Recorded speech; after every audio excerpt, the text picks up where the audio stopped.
it was just beautiful, and it just really opened my heart to be with you today. And thank you. Penelope's away, but she left us a course in great hands with Imran, Fuji, and Jez. Thank you so much.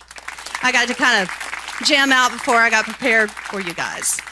So this is my third time with you in this arena. And each time I prepare, it gets more and more fun. I go a little bit deeper. I'm forced to. And perhaps that's why I stepped into this, because it allows me to look at how am I experiencing life and how can I bring that to you? And I always want everyone to walk away with a golden nugget, something to take you, to help you, to lift you in your spiritual journey. And that's always going to be everyone's goal that steps into this position. And I realized in my preparation what was on my heart, what if it is not a one-size-fits-all? What if what is on my heart is not going to fit on to everybody's need or desire? And then I realized that that right there was my personal lesson. I do want to kind of gauge, I know a lot of people here. I don't know everyone. So I have a couple questions because I want to kind of see who I'm talking with, who I'm hanging with here. So I'm going to ask the question of how long you have been in this teaching. And what I mean specifically about how long have you been in the belief system that God is all there is, that we create our reality with our thoughts, and that we are all connected. And that's the basis of this new thought philosophy that we come here each week to learn more about, to get deeper involved with. So when I ask that question, and it could be when you first joined SLCA, it could be when you picked up a book that changed your life, but it's when it was a regular practice for you. Okay, so let me know if you have been in this teaching for 1 year, for 2 to 5, for 6 to 15. I love when you call, yes, me! 16 to 25. 26 and up. Wow, we have a sprinkle of variety.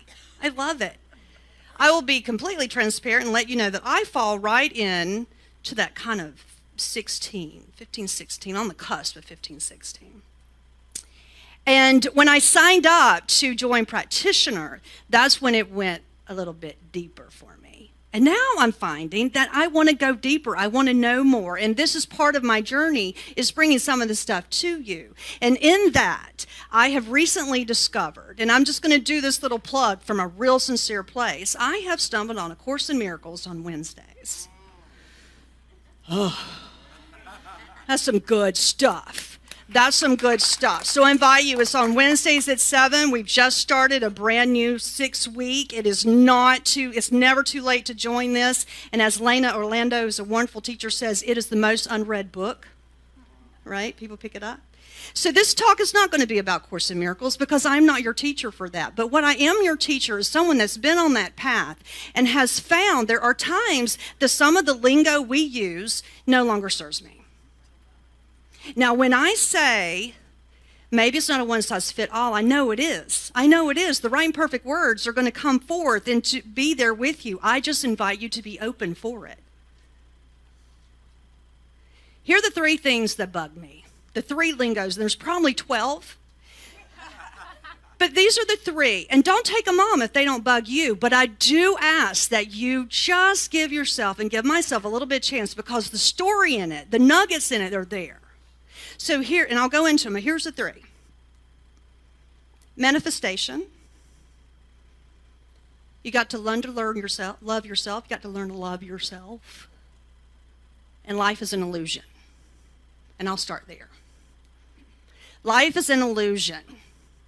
We share this illusion. We share this experience. And it is real. Illusion does not mean not real. I'm real. I'm very real. You're real. These chairs are real. The stage is real. This podium is real. This mic is real. It's very real. Illusion does not mean it's real. So in this sort of lingo and in these words that bug me a little bit, I realize it's an invitation for me to go deeper because I have only understood it on a surface level. And it is calling me, it is bugging me, calling me to go a little bit deeper. So here is a word, well, actually 2 words. I wish to label illusion just to get a fresher look for us to look at. It is perceptual reality. It is your perception. So to make sure that I'm staying in integrity, I did some research on the word illusion and what it means. Online, if I just go online and I go, what is the meaning of illusion? A thing that is likely to be wrongfully perceived or interpreted by the senses. Perception. The Webster book, my old Webster book, I mean, it's been a long time since I've gone to it because I'm going online, right? Picked it up, had it in my hand, loved the way that felt. Webster, I did, I just loved it. I just loved it. A deceptive appearance on belief. So then I decided to go to what I consider the standard of dictionary, Merriam-Webster online, and there was a long list. All of it within this point I want to bring forth. A pattern capable of reversible perspective. Bam! That's what I'm looking for. It is a pattern. Everything is a pattern. What you see is real. It is your perception. It is a pattern. It is energy. It exists from your level of perception. So your illusion is real, but that reality can change at any moment. And that's what we want to do. We want to reckon because the reality, the pure reality, the reality of God, that is the ultimate reality. That's why we say it is an illusion, but it's our perception, and we are part of God. So it is real. But the reality, the God that lives within us and in all things, that connects all things, that God is all there is, that can only be found when we give up our illusion, our perception, creating these things that we see and experience, especially the ones that we don't experience well, that do not make us feel good, that make us feel trapped, that do not keep us open or expansive. So can it be said that was confusing, at least for me, is life is an illusion and you create your own reality. They are one and the same. If I wish to change my reality, I change my thoughts. But now I want to take a look at that because now we get to manifestation. So before I go to manifestation, just to complete the illusion that it is real, but it's perceptual reality changing all the time. Your detachment from it is very important so that you can allow the reality that things are always expanding, things are always changing. Life is always in flux. So let's get to manifestation. I create reality with my thoughts. We hear that all the time.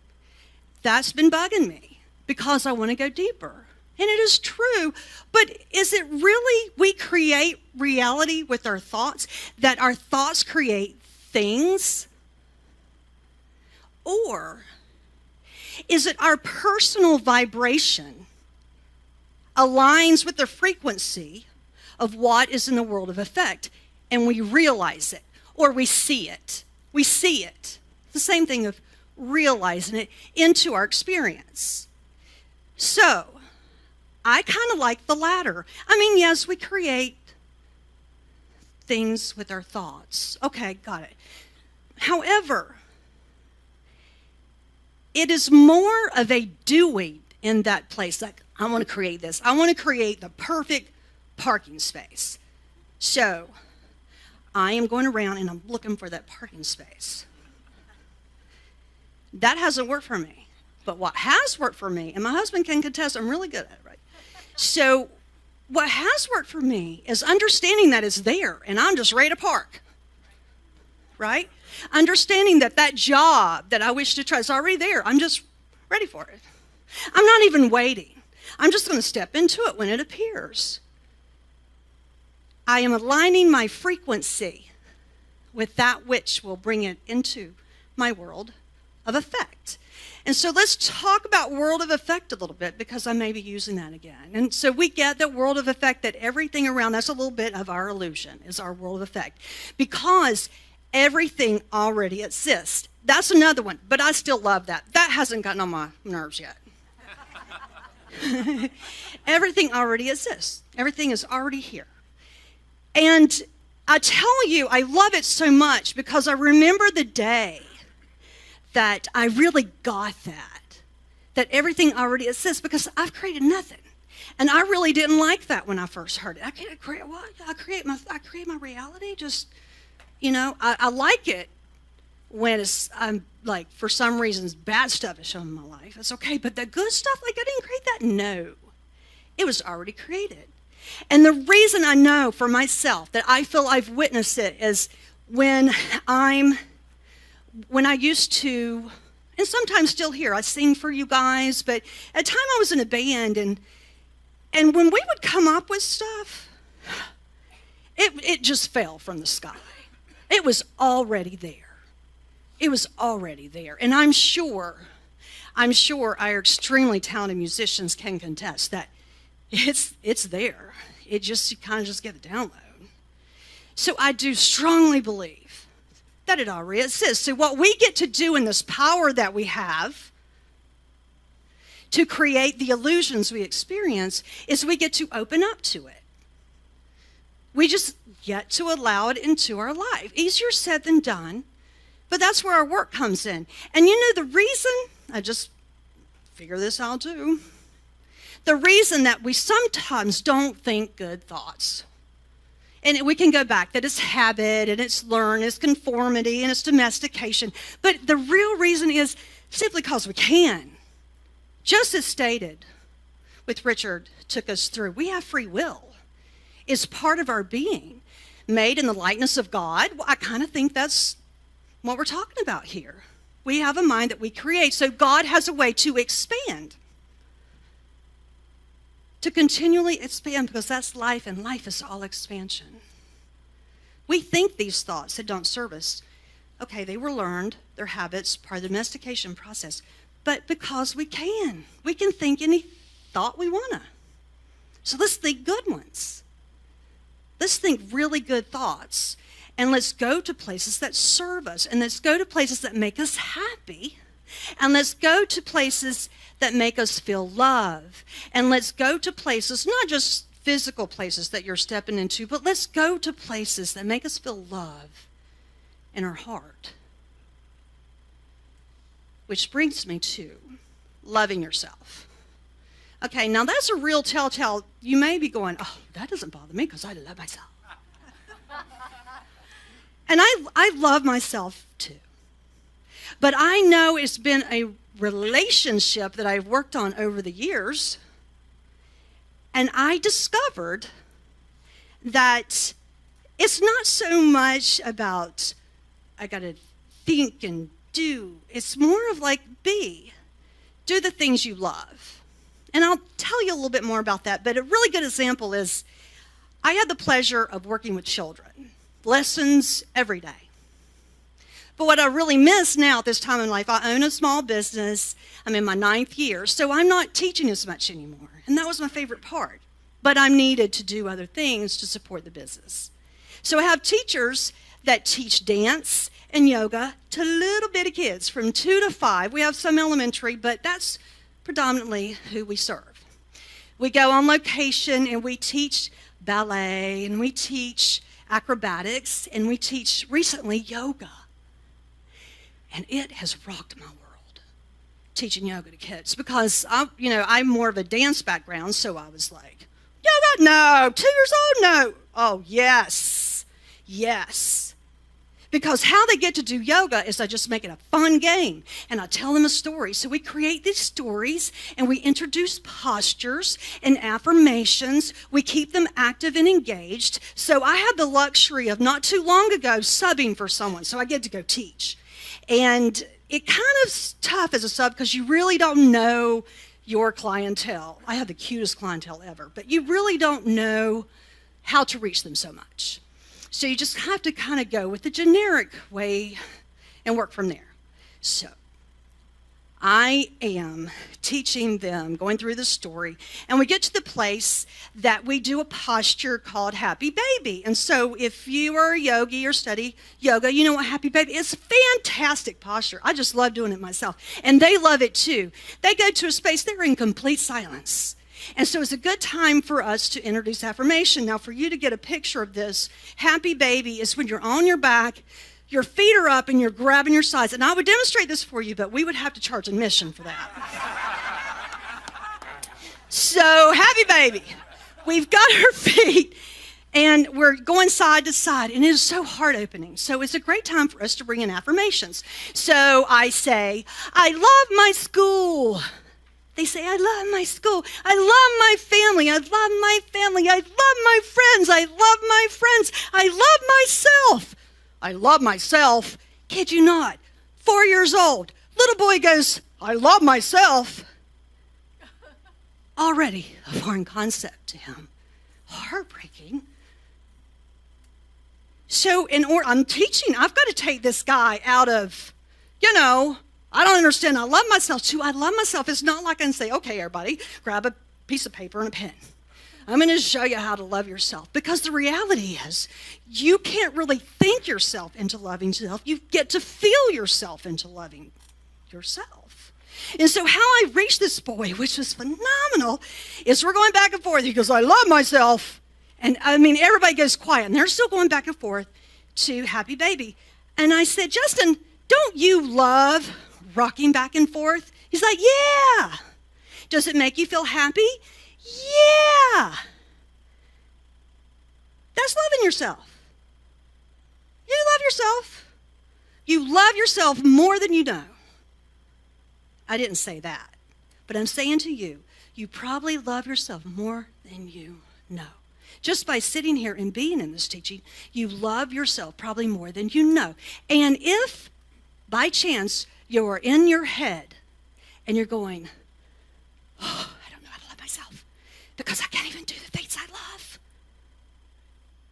That's why you can't think your way into it. You get to feel your way into it, and you get to recognize when you feel your way into it. Feel your way into loving yourself. Over and over and over, you'll go deeper and deeper and deeper to that place of the true reality we speak of, which is God. That's how you find God. That's how you find God. Do the things you love. By doing the things you love. And I'm not talking about, you could do the big things you love, right? But even the small things you love. Feed your soul, feed yourself, and recognize. When I came here today, very nervous, but also very excited.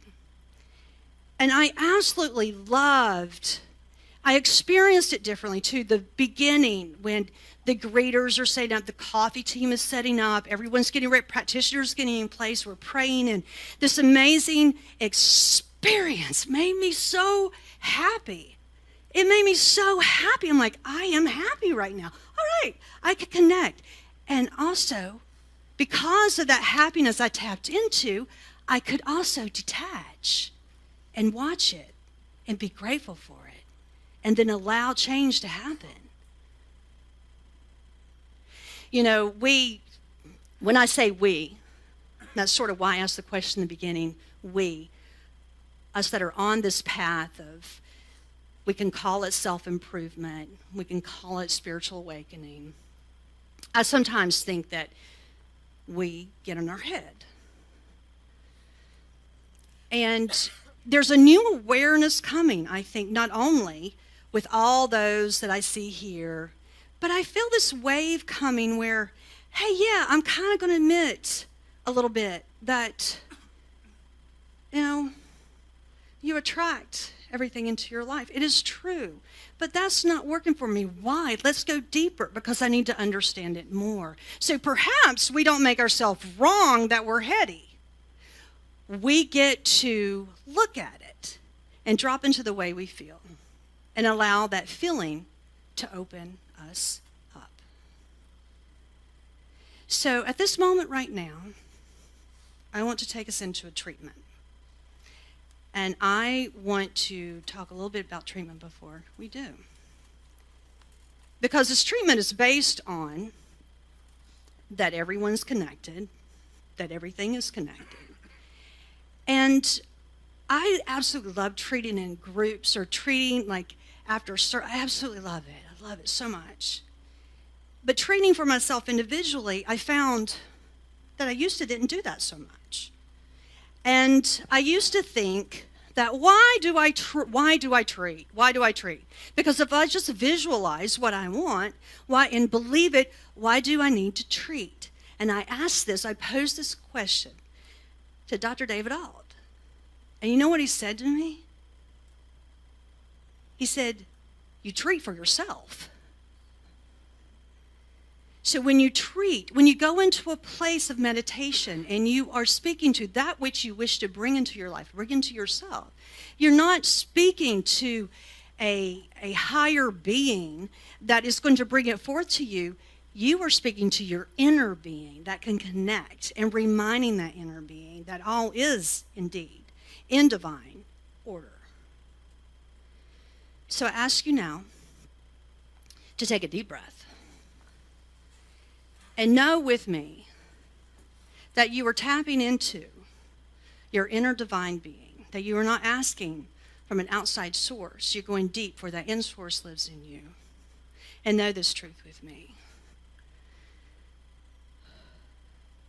I know that God is everywhere and everything, and I enjoy my life. For I know that I have everything that I need.